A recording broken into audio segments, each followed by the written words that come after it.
Menurut sejumlah lembaga survei, elektabilitas Ahok Jarot semakin menurun dibandingkan pada awal pencalonan bulan Juli yang lalu. Namun hasil ini tidak diambil pusing oleh petahana gubernur DKI Jakarta. Ia menyatakan akan fokus membenahi ibu kota dengan berbagai kebijakan sampai masa jabatannya berakhir.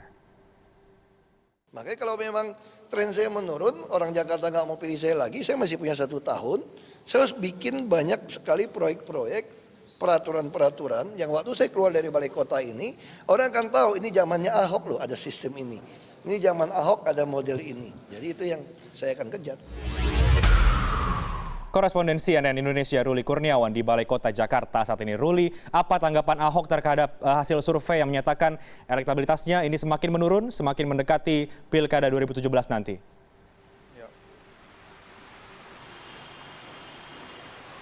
Ya, Ahok, Reinhard juga pemirsa nampaknya tidak terlalu ambil pusing mengenai hasil sejumlah lembaga survei yang menyatakan bahwa elektabilitas dirinya dan Jarot cukup menurun jauh dibandingkan pada masa pencalonan pada bulan Juli dan Agustus lalu.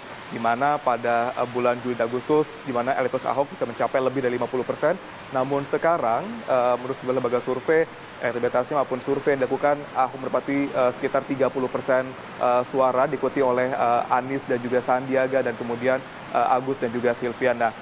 Terkait dengan hasil-hasil dari lembaga survei ini, Ahok ternyata tidak ngambil pusing. Saya bilang dari awal tadi memang karena ia menilai bahwa ini adalah hasil lembaga survei yang penting sekarang adalah bagaimana dirinya berusaha semaksimal mungkin selama masih menjabat sebagai Gubernur DKI Jakarta untuk memberikan yang terbaik bagi warga ibu kota dan juga bagi wajah ibu kota khususnya. Karena menurut Ahok, selama masa kepemimpinannya yang tinggal 1 tahun lagi, Ahok nantinya apabila memang tidak dipercaya untuk memimpin ibu kota Jakarta, ia akan lebih fokus untuk lebih banyak lagi memberikan proyek-proyek untuk pembangunan kota Jakarta dan juga kebijakan-kebijakan untuk memperbaiki taraf hidup masyarakat yang ada di ibu kota. Dengan harapan bahwa nanti ketika Ahok tidak lagi menjabat sebagai Gubernur DKI Jakarta, ada kesan manis yang didapat oleh warga ibu kota bahwa di masa jabatan Ahok menjadi gubernur ini ada sejumlah kebijakan dan juga ada sejumlah proyek dan juga sejumlah infrastruktur yang masih menjadi kenangan-kenangan manis dan terus diikat oleh warga ibu kota. Itu menjadi fokus Ahok yang saat ini apabila memang nanti tidak dipercaya lagi oleh warga Jakarta menjadi Gubernur DKI Jakarta di Pilkada 2017.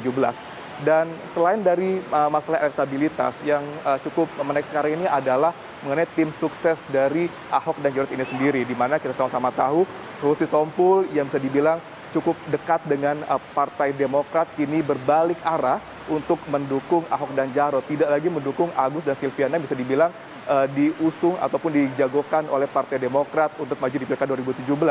Dalam hal ini Ahok menilai bahwa Ruhut Sitompul ini cukup mumpuni dan juga bisa dibilang cukup berbaik hati untuk menawarkan dirinya menjadi satu dari 14 juru bicara di tim pemenangan Ahok. Dan Ahok juga mengatakan bahwa Ruhut bersedia dipecat apabila nanti tidak menjalankan tugasnya sebagai juru bicara dengan sebaik-baiknya. Dan selain dari masalah elektabilitas dan juga masalah bagaimana nanti tim kemenangan Ahok bekerja, juga mengenai dana kampanye yang terus-menerus diungkapkan oleh Ahok bahwa ia sama sekali tidak mengetahui berapa besarnya jumlah ataupun dana kampanye di pilkada nanti. Karena menurut Ahok, ia hanya memperkirakan dan itu akan terlalu banyak, sekitar 10 hingga 15 miliar saja. Itu pun lebih dikhususkan pada pelatihan dan juga untuk para saksi ketika memantau jalannya pilkada nanti.